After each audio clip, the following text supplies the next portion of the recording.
In the previous video, we looked at the introductory rites of the Mass, how we are gathered in and prepared to worship by forming relationships with those around us, recognizing the presence of Christ in our midst, reflecting on our lives, and giving glory to God for the wonderful opportunity before us.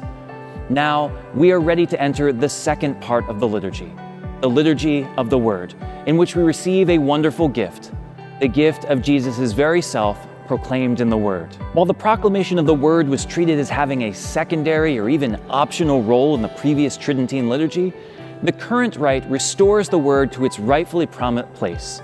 By no means optional, the Church tells us that the proclamation of the Word is an integral part of the Mass, so intimately connected with the liturgy of the Eucharist that together they form but one single act of worship.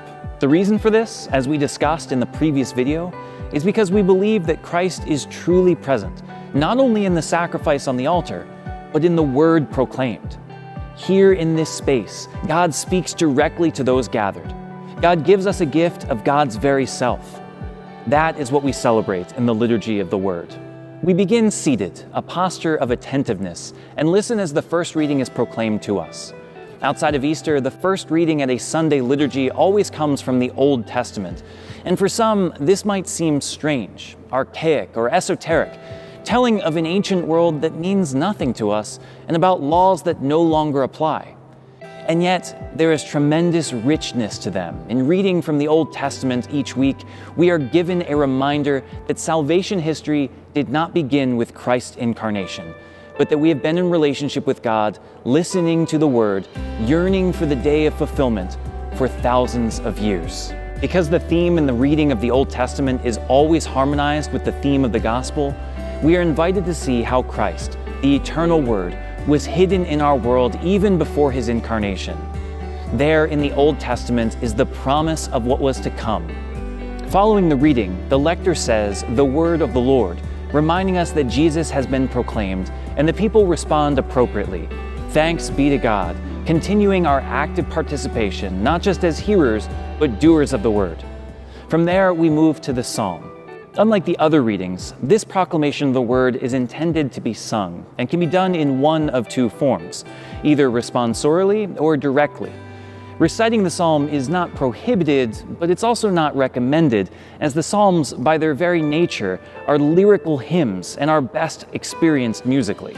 The psalm was one of the aspects of the Mass given greater prominence after the reform of the liturgy. In the old rite, it was often recited without any response and with very little festive nature. Now, especially when a line is repeated by the congregation, it offers an experience that is both emotive and meditative, fostering participation in prayer. After the psalm comes the second reading, a passage that always comes from something associated with an apostle.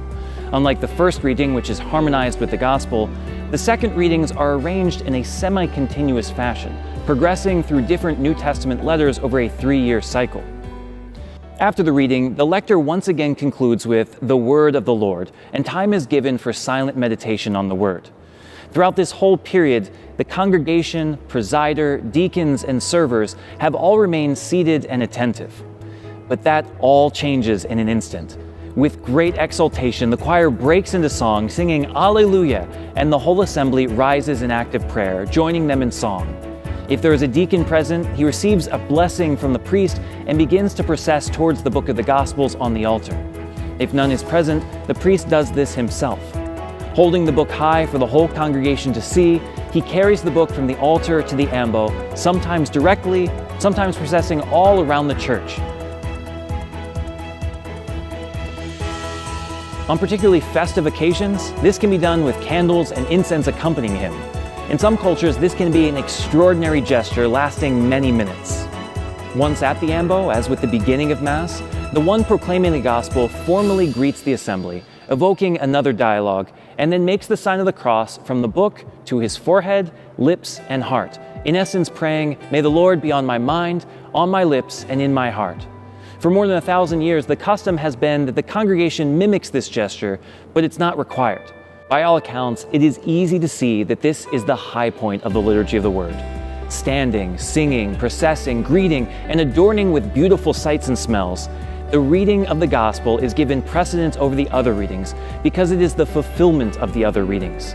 In this reading, unlike the others, Christ is not just hidden or remembered, but fully present. The very words of Jesus Christ are heard in the gathered assembly, and all are brought closer to him. After the word is proclaimed, a final response is said. The one proclaiming the gospel reverences the book with a kiss, just as was the case with the altar, and the people are seated, filled with abundance. They have all just received Jesus Christ into their minds and hearts. Now they must meditate on what they've been given. They must make sense of what they've heard and learn to put it into practice. This is the task of the next step along the way. Having been gathered in and prepared in the introductory rites, and now given the gift of the Word, we must be sent out to live that Word and to make it real. This is the role of the homily, creed, and general intercessions, which we will look at in our next video.